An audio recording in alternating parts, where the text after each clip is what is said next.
When modern society becomes too loud, people look to the edge of the Arctic for a place to heal. We imagine these isolated landscapes as ultimate sanctuaries of absolute peace. We are told that leaving the crowded cities behind will bring us comfort in the untouched wilderness. The world looks at this freezing island as a silent retreat for the exhausted mind.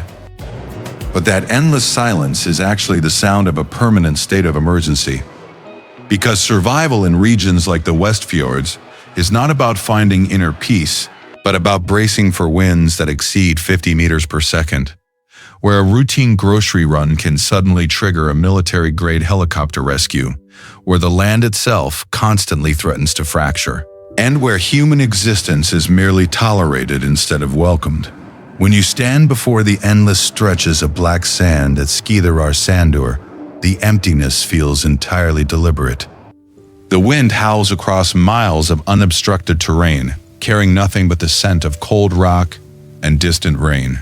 Visitors from North America and Europe often stand in awe of this stark alien desolation, praising the raw majesty of planetary creation.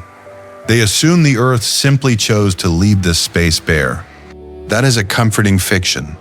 The breathtaking void you are looking at is not a masterpiece of nature. It is a historical scar. To trace the origin of this emptiness, you have to look back to the late 9th century, when the first Norse settlers navigated their wooden longships toward these shores around the year 874. They did not find a barren wasteland of rock and ice. They found a vibrant green sanctuary. Historical records, including the famous medieval manuscript Landnámabók, explicitly state that the island was forested from the mountains down to the sea. Soil samples and modern pollen analysis reveal that roughly 25 to 40% of the entire landmass was blanketed by dense, thriving woodlands. The native Arctic birch, known scientifically as Betula pubescens, grew thick across the lowlands, sheltering the delicate earth below. This foliage provided a crucial living shield. The intertwined roots of the birch trees gripped the fragile volcanic soil, locking it firmly in place against the relentless North Atlantic gales. But the newly arrived settlers brought with them an insatiable demand for fuel and shelter. Producing a single kilogram of iron from local bog ore required roughly 6 kilograms of charcoal. They required massive amounts of heavy timber to build communal longhouses and repair their sea-battered fleets. The survival of the Norse colonies depended entirely on consuming the landscape. Within a mere 3 centuries, the dense forests were relentlessly chopped, burned, and cleared for intensive sheep grazing. The shield was broken. Without the deep roots of the Arctic birch to hold the earth together, the island became completely defenseless. Volcanic ash is notoriously light and porous, lacking the heavy stabilizing clay found in continental dirt. Once the protective tree canopy vanished, the brutal polar winds swept violently across the exposed ground. During the dry spring months, winds exceeding 30 meters per second whipped across the highlands. Millions of tons of life-giving topsoil were simply lifted into the air and carried out to the ocean. Lush grazing valleys rapidly devolved into sterile dust bowls. The majestic, desolate landscapes that dominate modern travel brochures are actually the remains of a massive ecological collapse triggered by human hands. We admire the starkness. We are looking at a graveyard. The consequences of that ancient deforestation echo loudly into the present day. Modern residents are not merely adapting to a naturally harsh environment. They are actively fighting to undo a 1,000-year-old mistake. The winds here do not just blow. They tear at the very fabric of the ground, creating massive dust storms across the Sprengisandur Plateau that can strip the paint off a vehicle in hours. To stop this bleeding of the land, the nation had to wage a desperate war against erosion. In 1907, the government established the Soil Conservation Service of Iceland, recognized locally as Landgræðslan. This act made it one of the oldest environmental agencies in the world.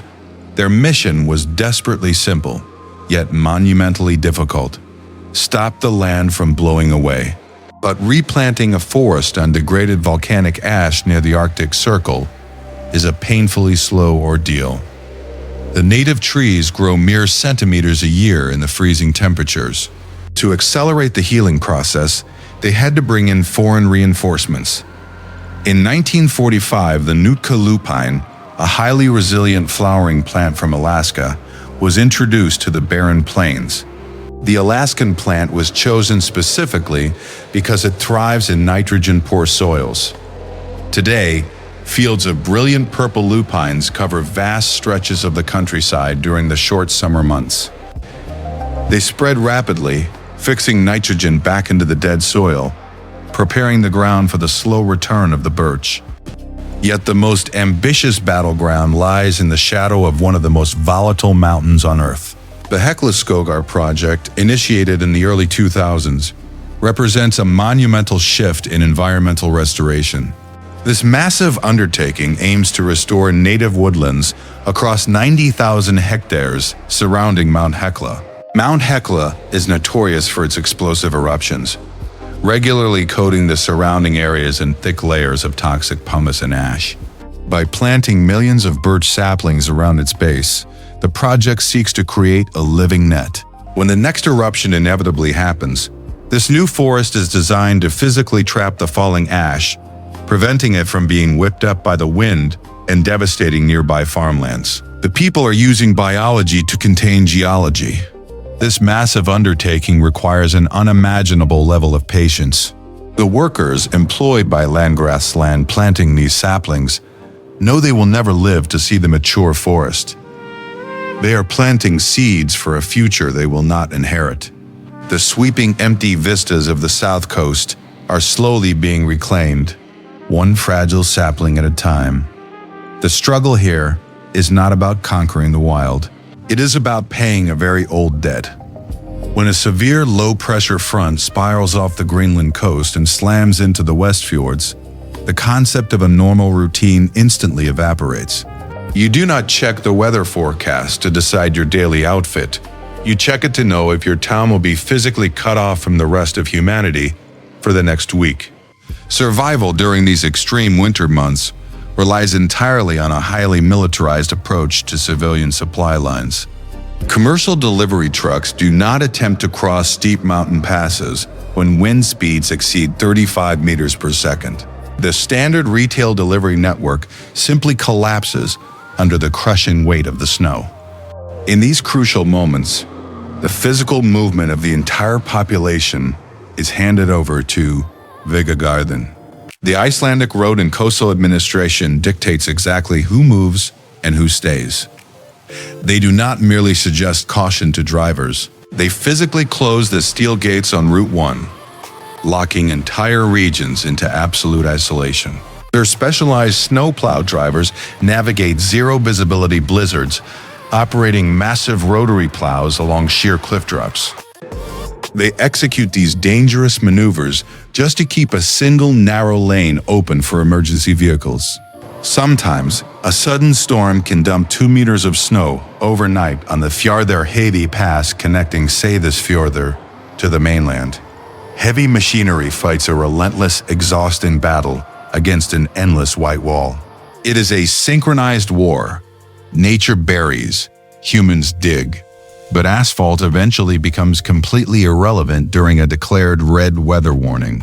A critical medical emergency during these hours cannot rely on a standard ground ambulance.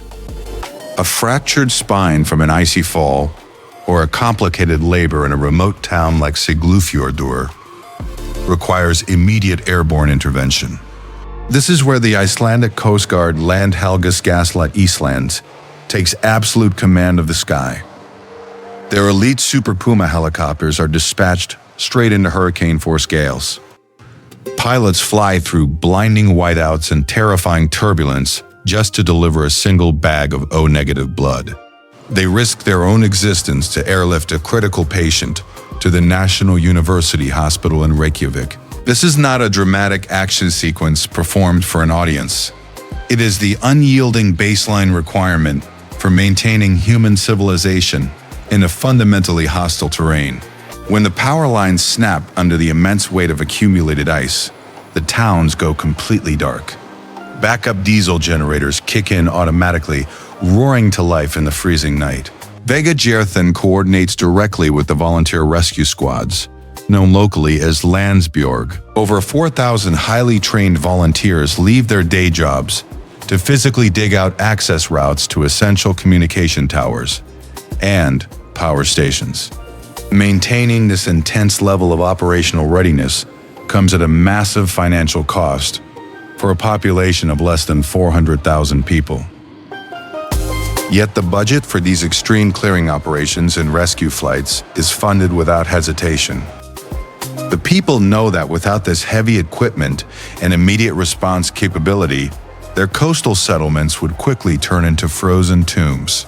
The breathtaking beauty of the snow-covered peaks is entirely dependent on the brutal, exhausting labor required to carve a safe path through them. That exhausting external battle fought on the mountain passes represents only half of the daily reality. The other half happens silently behind the thick walls of domestic homes. When you live in a coastal village at the edge of the Arctic Circle, you cannot afford to rely on just-in-time commercial grocery deliveries.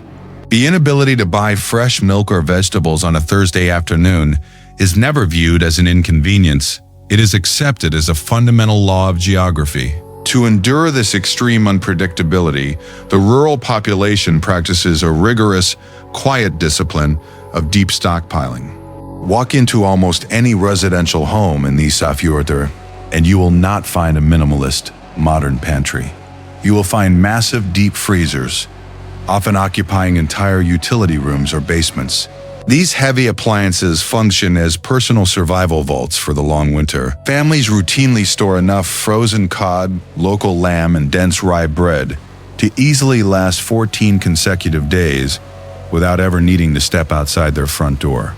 They keep heavy bulk supplies of raw flour, dried yeast, and long-lasting root vegetables like potatoes and rutabagas buried in dark, insulated cellars. This meticulous behavior is not driven by apocalyptic paranoia or fear.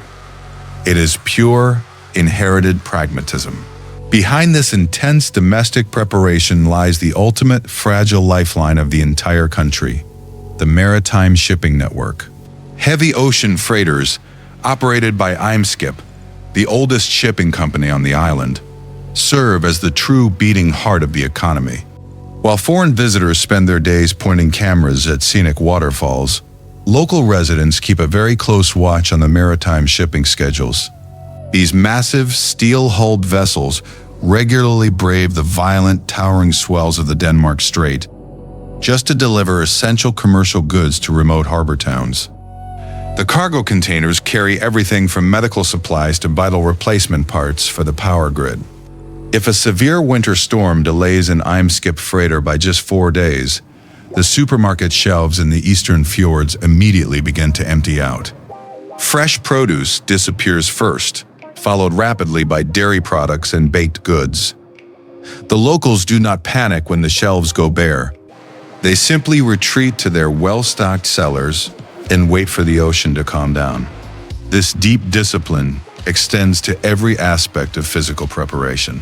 Fuel tanks for home heating are topped off in early September, long before the first snowflake ever touches the ground. You do not let your vehicle's gas tank drop below the halfway mark during the dark months. Doing so is considered a foolish amateur mistake that could easily cost you your life if you find yourself stranded on a rural stretch of Route 61. Furthermore, local municipalities strictly enforce rigorous building codes, ensuring that residential roofs can effortlessly withstand dead snow loads of up to 50 kilograms per square meter. The physical infrastructure of every single house is heavily fortified against the crushing weight of winter. Nothing is left to chance. Preparation is mandatory. The breathtaking scenery outside the window is only survivable because the logistics inside the walls are engineered with absolute precision. Living in a constant state of geographical anxiety should naturally break the human mind. When a resident of Grindavik goes to sleep, they understand perfectly well that a newly formed magma dike could swallow their neighborhood before dawn. Measuring this daily reality with standard psychological evaluations suggests an environment ripe for widespread societal panic. But the population has not descended into chronic despair. They simply rewired their behavioral response, encoding their survival strategy directly into their daily vocabulary. Listen to any casual conversation in a Reykjavik cafe, and you will inevitably hear one specific heavily used phrase, Þetta reddast. It loosely translates to, "It will all work out." Foreigners frequently mistake this short sentence for naive, romantic optimism. It is not. It is the sharpest psychological defense tactic forged by 1,000 years of unpredictable trauma. When the massive 2010 Eyjafjallajökull eruption grounded global airspace and smothered southern Icelandic dairy farms in a thick blanket of toxic ash, the farmers did not write lengthy, furious complaints to municipal authorities. They simply muttered "Þetta reddast," strapped on industrial respirators, and immediately started shoveling ash off their pastures to save their remaining livestock. You cannot negotiate with a moving tectonic plate. Attempting to enforce rigid, uncompromising control over a landscape that constantly shifts is a fast track to mental collapse. The human mind must perfectly match the extreme volatility of the earth. Dr.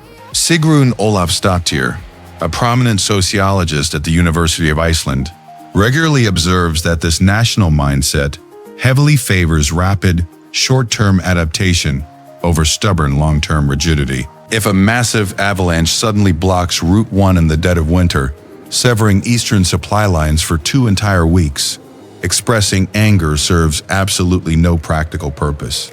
The locals simply surrender to the massive delay. They brew strong coffee, organize community dinners, and wait for the heavy snowplows to finally break through the ice.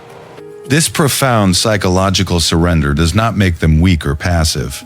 It acts as an incredibly effective emotional shock absorber. Severe anxiety thrives in the tight gap between what you desperately want to control and what actually happens around you. By actively choosing to drop the illusion of control, the people here completely neutralize the anxiety before it ever takes root. Nature dictates the terms. Humans comply. During the devastating 1973 Himalaya eruption, the earth split open directly behind a densely populated neighborhood. The inhabitants did not freeze in despair while millions of tons of molten rock threatened to obliterate their vital fishing harbor. Instead, they rapidly mobilized dozens of massive water pumps and sprayed cold seawater directly onto the advancing lava front for 5 consecutive months. They casually walked the fine line between absolute ruin and survival. The phrase "Þetta reddast" is a quiet, brutal acknowledgement that life will somehow continue, even if the current physical shape of it is permanently destroyed. You drop the rigid expectations of tomorrow. You focus entirely on surviving today.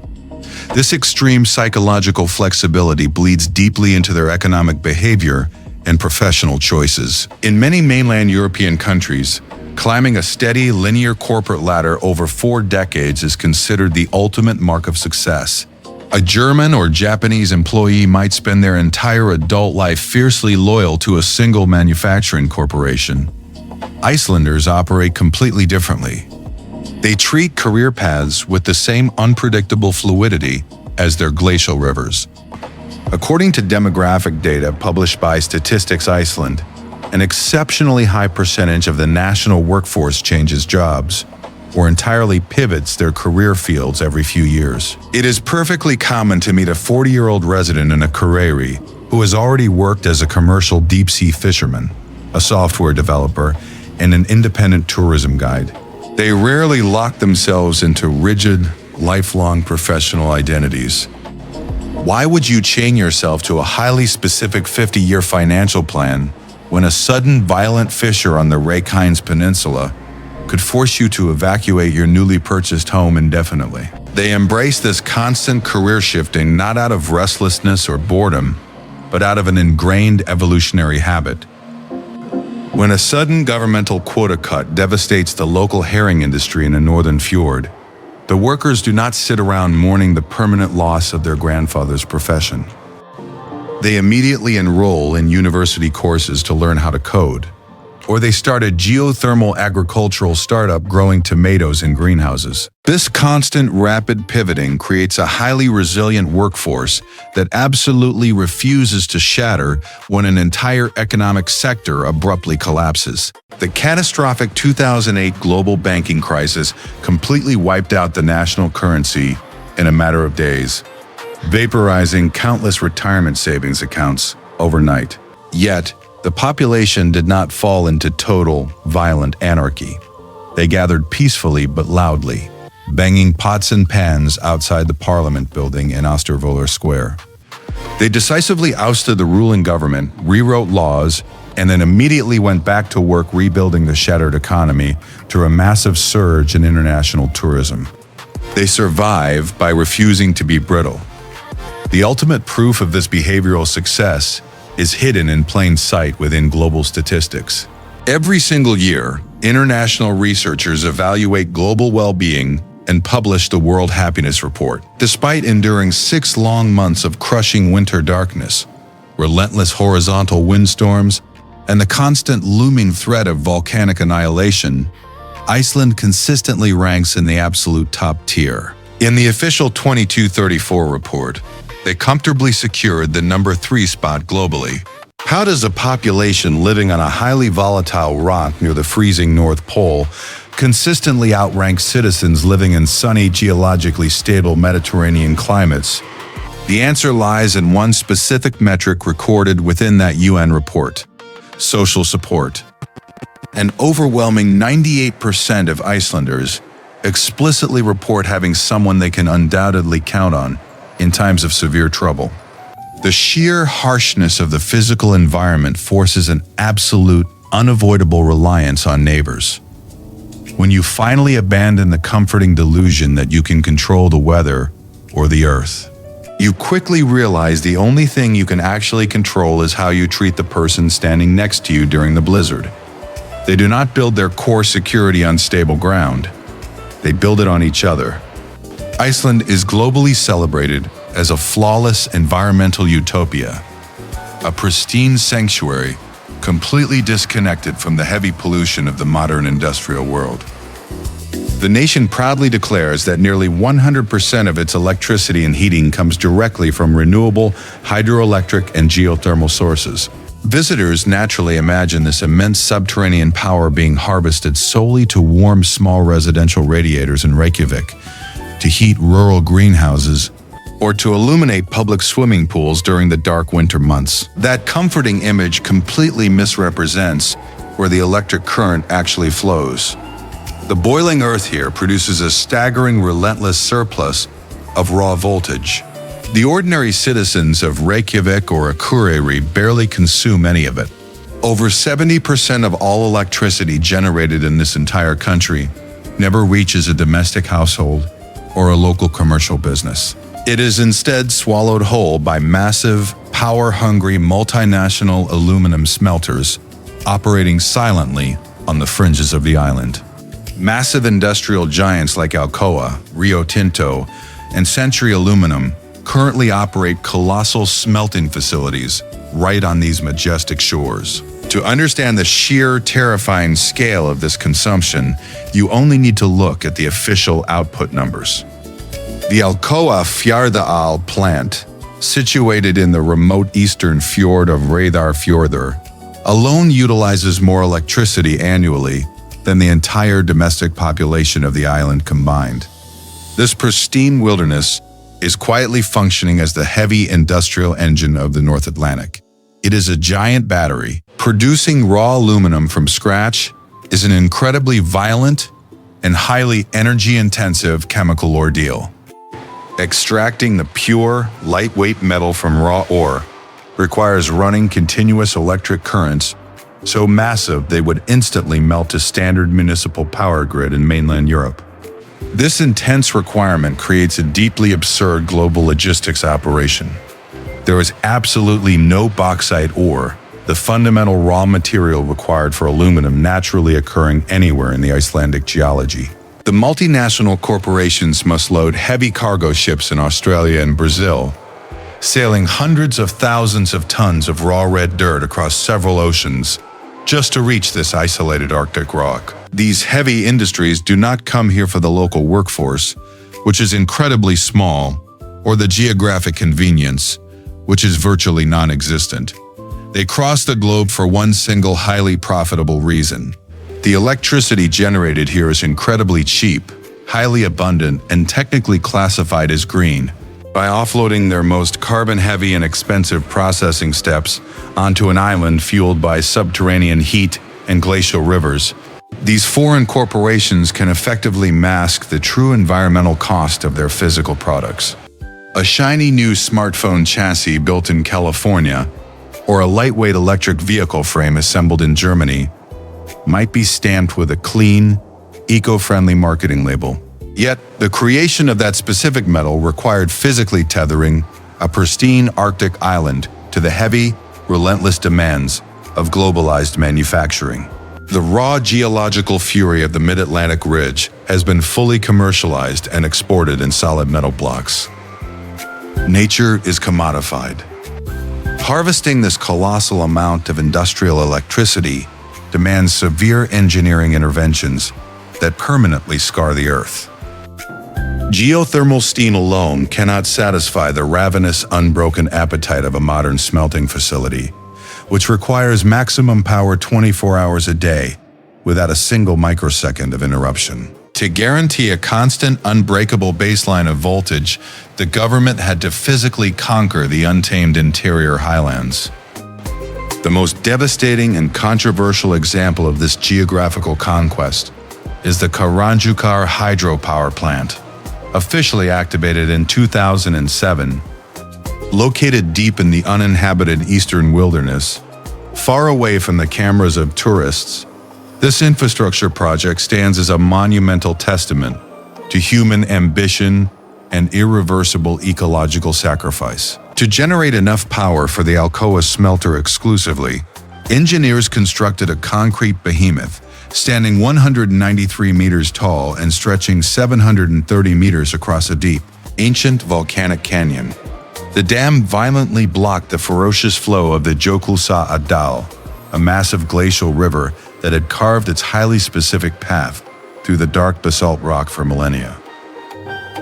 Closing those heavy steel floodgates birthed the Hallslón Reservoir, an artificial body of water that permanently submerged 57 square kilometers of pristine, untouched highland vegetation under heavy glacial runoff. The land was deliberately drowned. That flooded territory was not an empty, lifeless wasteland waiting to be utilized for capital gain.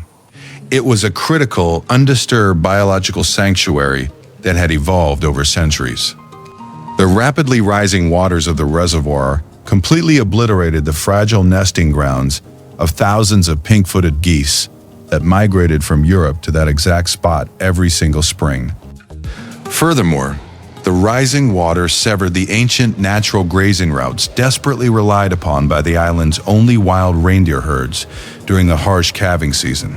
The severe ecological damage did not stop at the water's new edge. The glacial rivers of the north naturally carry millions of tons of fine, nutrient-rich silt down from the massive Vatnajökull ice cap directly into the Atlantic Ocean.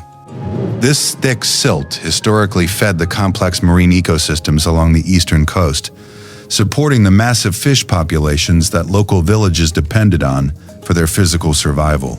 By trapping that vital sediment behind a colossal wall of concrete, the hydro project fundamentally starved the river delta downstream. The water that eventually reaches the ocean through the 73 kilometers of underground tunnels leading to the Fløjstadalur power station is chemically altered.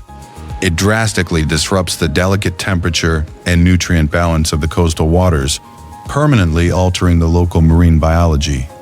The national government willingly traded one of the largest remaining untouched wilderness areas in Western Europe for a foreign aluminum factory. They sacrificed the permanent health of a delicate ecosystem for a guaranteed 40-year corporate energy contract. The millions of tourists who flock to the ring road to photograph the breathtaking, roaring waterfalls are largely unaware of the silent, strangled rivers hidden deep in the interior. The celebrated romantic narrative of a progressive country living in perfect harmony with nature shatters upon closer inspection of these massive industrial zones. The untamed highlands of the East were not preserved as a sacred natural temple for future generations. They were actively weaponized by the government in the early 2000s and sold to keep the country financially relevant in the modern century. The breathtaking cascades of the Deforestation region and the boiling earth of the Krafla caldera are actively participating in the heavy, dirty labor of global capitalism. The trade is permanent. In the devastating autumn of 2008, the three major commercial banks, Glitnir, Landsbanki, and Kaupthing, defaulted in a matter of days, pushing the national currency into a terrifying freefall. Today, a fragile population of just 380,000 permanent residents absorbs the heavy footprint of over 2.3 million international vacationers every single year. In the highly coveted historic downtown postal code of 101 Reykjavik, residential property prices violently surged by well over 40% during the initial tourism boom. These three distinct figures do not describe a healthy, balanced economic recovery. They describe a silent, hostile takeover. When the global financial markets abandon them to the cold, the locals look to their empty, freezing landscapes for salvation. The massive, floating icebergs at Jökulsárlón and the towering basalt columns of the southern shores suddenly transformed into a relentless engine for generating foreign currency. A massive international marketing campaign, explicitly leveraging the notorious ash cloud of the Eyjafjallajökull eruption in 2010, successfully broadcasted this rugged isolation to the rest of the planet. The world eagerly answered the call. The sudden, overwhelming influx of international cash successfully pulled the national treasury back from the edge of absolute ruin. The wilderness paid the debts. But that immediate financial rescue triggered a deeply corrosive side effect within the capital. The unprecedented flood of global wealth ignited a smokeless crisis right in the heart of the city. The small, brightly painted, corrugated iron houses that tightly line the narrow streets of the Miðborg district were originally built to shelter local fishermen, dock workers, and school teachers. Within a few short years of the boom, those modest family homes were aggressively purchased by opportunistic holding companies. They were hastily renovated, completely stripped of their authentic history, and converted into highly lucrative, short-term vacation rentals. The Airbnb effect swept through the oldest neighborhoods of the city with the destructive, uncontrollable efficiency of a winter storm. Entire residential blocks in the traditionally quiet Vesterberg area were completely hollowed out. The familiar faces of longtime neighbors simply vanished. Transients dragging heavy rolling suitcases down the icy pavements quickly replaced them. The raw mathematics driving this rapid transformation were ruthlessly simple. Property owners calculated that renting a modest one-bedroom flat to wealthy travelers from London or Seattle for 3 nights generated the exact same revenue as leasing it to a local municipal worker for an entire month. The long-term residential rental supply simply evaporated into thin air. Finding a basic affordable apartment anywhere near the main campus of the University of Iceland morphed from a standard life milestone into an agonizing, nearly impossible lottery. Families were quietly pushed away from the cultural center, forced toward the distant concrete suburbs. The local population had spent 1,000 years stubbornly defending their homes against extreme blizzards and encroaching lava fields. Now, they were being effortlessly evicted by the sheer purchasing power of the global middle class. The threat was no longer geological. It was purely financial. This rapid, uncontrolled gentrification has birthed a bitter, deeply frustrating generational divide. An entire demographic of young adults is currently growing up in a country they can no longer afford to inhabit. Young professionals graduating from Reykjavik University enter a heavily skewed economy where local wages completely fail to match the hyperinflated cost of living. A standard trip to purchase basic groceries at the local bonus supermarket consumes a drastically disproportionate share of an entry-level salary. They are trapped in a cruel geographic paradox. They are the rightful heirs to an incredibly rich, resilient culture, yet they are actively priced out of actually participating in it. The psychological toll of this economic exile is profound and deeply unsettling. Historically, leaving the island was a rare, extreme measure taken only during severe famines or deadly volcanic winters, such as the catastrophic Laki eruption of 1783 that wiped out a quarter of the population. Today, emigration is no longer a matter of physical survival.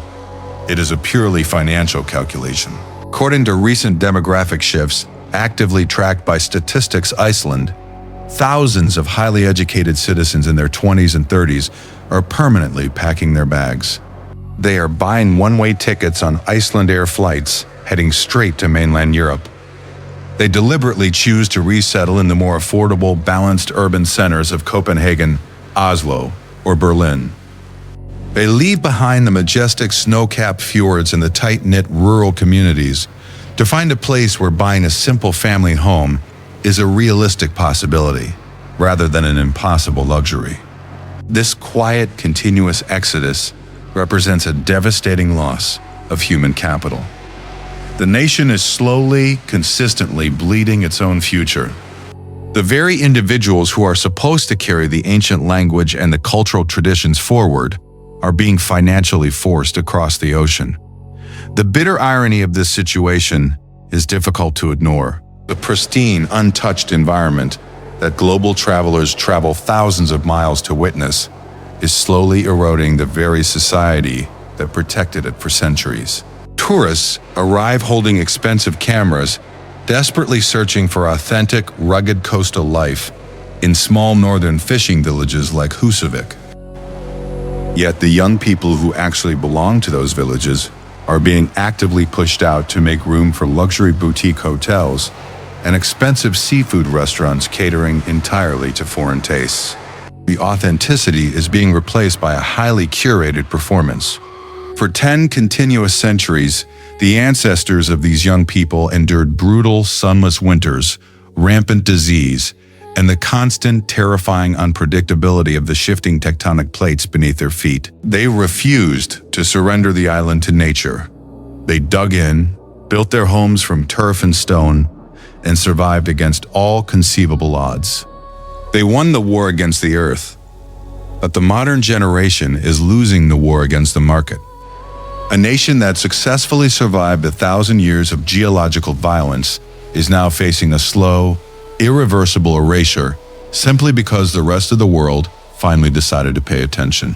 The attention is deadly.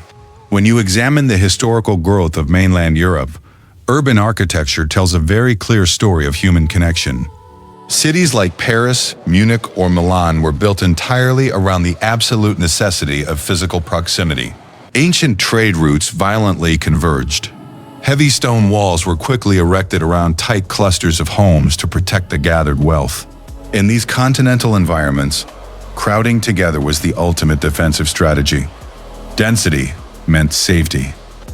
The streets bled into one another, forging an inseparable social fabric simply because people were forced to constantly look each other in the eye. In Iceland, that continental approach to civilization was physically impossible. Here, density was starvation. The volcanic soil was far too poor, and the grazing seasons were far too short to support massive, tightly packed populations. To keep a single flock of sheep alive through the brutal winter, an early settler required vast, unbroken tracts of land. Consequently, the architecture of the island was engineered for extreme, deliberate fragmentation. A traditional turf farm located in the remote East Fjords did not share a defensive wall with its neighbor. It sat completely alone, swallowed by the imposing shadow of a basalt mountain, separated from the next human dwelling by miles of treacherous, unpaved wilderness. Even today, the national population density sits at a staggeringly low 3.6 people per square kilometer. When the geography of your homeland actively prevents you from physically seeing your neighbors, the traditional bonds of community threaten to shatter. You cannot rely on a shared town square or a local market to keep the population unified. To prevent the society from fracturing into completely disconnected feral factions across 1,000 years of isolation, the people had to invent a different way to hold on to each other. They stopped tracking physical proximity. They started tracking the blood. This deep psychological need to maintain a unified human connection across vast, empty distances gave birth to a digital phenomenon unlike anything else on Earth. It is called Icelandingabok, or the Book of Icelanders. Created through a collaboration between the biopharmaceutical company Decode Genetics and software entrepreneur Friðrik Skúlason, this massive online database contains the genealogical records of nearly every single person who has ever lived on the island. The meticulous archives stretch back over 1,200 years, directly linking modern teenagers walking the streets of Reykjavik to the very first Norsemen who dragged their wooden ships under the black sand. Foreign media often completely misrepresents this database, reducing it to a quirky mobile application used merely to prevent accidental incest on dates. That superficial interpretation completely misses the profound historical weight of the tool. Icelandingabok is the invisible architecture of the nation. When a violent blizzard traps a family inside their home in the West Fjords for a week, they know exactly where they belong in the unbroken chain of human survival. The landscape forcefully pushes everyone apart. The data pulls them aggressively back together. Yet holding a society together requires more than just knowing your shared ancestry on a digital screen. Humans are still physical creatures, and they fundamentally require a shared physical space to exchange ideas, argue about politics, and maintain a living culture. If you look at the warm, temperate climates of Southern Europe, that vital civic function is fulfilled by the plaza. Whether it is the Piazza San Marco in Venice or a vibrant neighborhood square in Madrid, the open-air courtyard serves as the beating heart of public life. It is where society happens. You cannot build a functioning outdoor plaza in a town like Akureyri. If you attempt to stand still in a public square there in the middle of January, the horizontal sleet and the negative wind chill will aggressively drive you back indoors within minutes. The brutal weather completely destroys the Mediterranean concept of public gathering. Therefore, the civic heart of the town had to be radically redesigned to withstand the freezing temperatures. The Icelandic answer to the European plaza is the sunlog.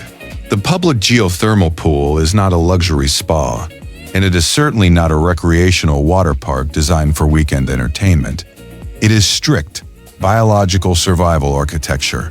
When you look at Sundhólin, the oldest public bathhouse in Reykjavik, designed by the visionary state architect Guðjón Samúelsson in 1937, you are looking at a masterclass in social engineering. Samúelsson understood that the people needed a place to thaw, both physically and emotionally. Walk into the massive Laugardalslag complex at 6 o'clock in the morning on a pitch-black December Tuesday. The air temperature is bitterly hovering at -5 degrees Celsius, but the geothermal water bubbling up from the earth is a perfectly regulated 38 degrees. Inside those steaming outdoor hot tubs, a profound sociological transformation occurs. The heavy protective layers of winter coats, thick scarves, and expensive boots are completely stripped away in the locker rooms. The water acts as the ultimate social equalizer. A prominent member of the national parliament sits shoulder to shoulder with a weary trawler fisherman and a local kindergarten teacher. Because the freezing wind above the water level forces everyone to submerge themselves up to their necks, there is nowhere to hide and no physical status to project.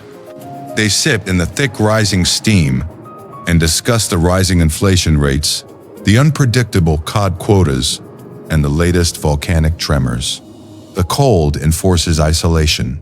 The heat forces intimacy. This daily ritual is the only thing keeping the tight-knit fabric of the community from freezing solid during the 6 months of endless darkness. They do not gather around a village fire. They immerse themselves in the warmth of the restless earth, using the violent energy of the tectonic plates as their ultimate social heater. For 1,000 years, the people of this island successfully outlasted the violent outbursts of the earth by simply waiting for the ash to settle and the ice to freeze over again. They mastered the art of geological patience, but that ancient reality of survival has fundamentally broken down within a single human generation. The thread is no longer moving at the slow, predictable pace of tectonic drift. It is accelerating at a terrifying velocity that completely outstrips the human capacity to adapt. In August 2019, a group of scientists, politicians, and local citizens hiked up a barren mountain in the western region of Borgarfjörður. They did not climb to celebrate a national holiday or observe a new volcanic eruption. They climbed to hold a formal funeral. They gathered at the exact site of Öxjökull, the first named Icelandic glacier to officially lose its status as a living body of ice. This specific mountain once carried a massive shield of ice, measuring 15 square kilometers in the early 1900s. Today, it is reduced to a pathetic, unrecognizable puddle of slush. After 700 years of shaping the valley below, the glacier simply starved to death. The bronze plaque bolted to the bare rock at the summit carries a chilling message addressed to the future, written by the prominent local author Andri Snæra Magnusson. It records the exact atmospheric condition of that specific month, 415 parts per million of carbon dioxide. The ice here did not melt because of a natural shift in the solar cycle. It suffocated under the invisible heavy blanket of global industrial emissions. The communities here spent 10 centuries learning exactly how to survive the lethal cold, but nobody knows how to survive the sudden, devastating absence of it. When the massive Vatnajökull and Langsjökull glaciers rapidly lose millions of tons of mass every single year, the physical loss triggers a terrifying chain reaction. The massive weight of that frozen water literally pins down the highly volatile volcanic fault lines hidden underneath. As the ice rapidly thins out due to rising global temperatures, that immense physical pressure is violently released. Geologists at the Icelandic Meteorological Office have explicitly warned that this rapid melting process actively destabilizes the deep magma chambers. The disappearance of the ice directly fuels the fury of the fire. The ice is leaving. This violent unbalancing of the scales immediately triggers a terrifying response from the deep underground. Look at the Reykjanes Peninsula in the southwest. For 8 straight centuries, this specific stretch of land remained entirely dormant, offering a stable foundation for the crucial Keflavik International Airport and the surrounding fishing towns. Then, in March 2001, the ground violently tore open at Fagradalsfjall. This was not a singular, isolated event. It was the brutal awakening of an entire volcanic era. Fissure after fissure continues to rip through the peninsula, incinerating vital paved roads and forcing the total evacuation of thousands of residents from the coastal town of Grindavik. Families were given mere hours to abandon houses their grandparents built, watching helplessly on live television as molten rock swallowed their streets. The illusion of permanent safety burned to the ground. The sky above is rapidly warming, and the rock below is aggressively fracturing. The Earth is rewriting the rules of existence in real time. The millions of foreign visitors who board commercial flights back to London, New York, or Paris often leave with a fundamental misunderstanding of what they just witnessed. They mistakenly treat this island as a magnificent, isolated geological theme park. They buy their expensive woolen sweaters, photograph the glowing lava fields, and return to the comforting safety of their predictable urban lives. But the harsh reality playing out across the Reykjanes Peninsula is not a localized tourist attraction. It is a live, brutal survival laboratory for the entire human race. The extreme environmental volatility that the local population faces every single morning is actively spreading across the globe. The rest of the planet is currently entering an unprecedented era of climate unpredictability. When the coastal defense walls in Jakarta begin to buckle under rising sea levels, or when uncontrollable wildfires repeatedly obliterate rural communities in Northern California, the luxury of geographical stability will disappear entirely.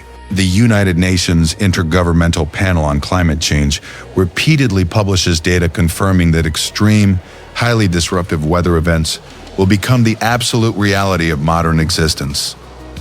We are rapidly moving toward a future where agricultural planning, urban infrastructure, and personal safety will constantly be at the absolute mercy of a hostile environment. We are all migrating into the unknown. In this rapidly approaching reality, the specific survival tactics forged on this freezing rock over the last 10 centuries become desperately valuable. The residents of Reykjavik and Akureyri do not view their harsh environment as an enemy to be defeated, but as an uncompromising teacher. They survive because they never fall into the arrogant trap of believing human engineering is vastly superior to the forces of the earth. A concrete dam can break, a supply chain can snap, and a global economy can halt. The only truly unbreakable asset left is human solidarity. The ability to instantly abandon a rigid 50-year life plan when a sudden disaster strikes is no longer a quirky cultural trait of a remote northern fishing village.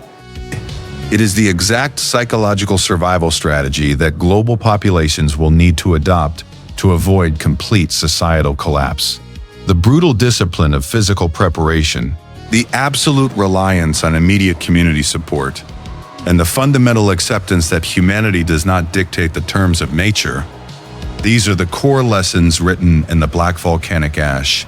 When the 2024 global temperature record shattered previous historical highs, the necessity to adapt became absolute. We cannot afford to simply marvel at their beautiful struggle.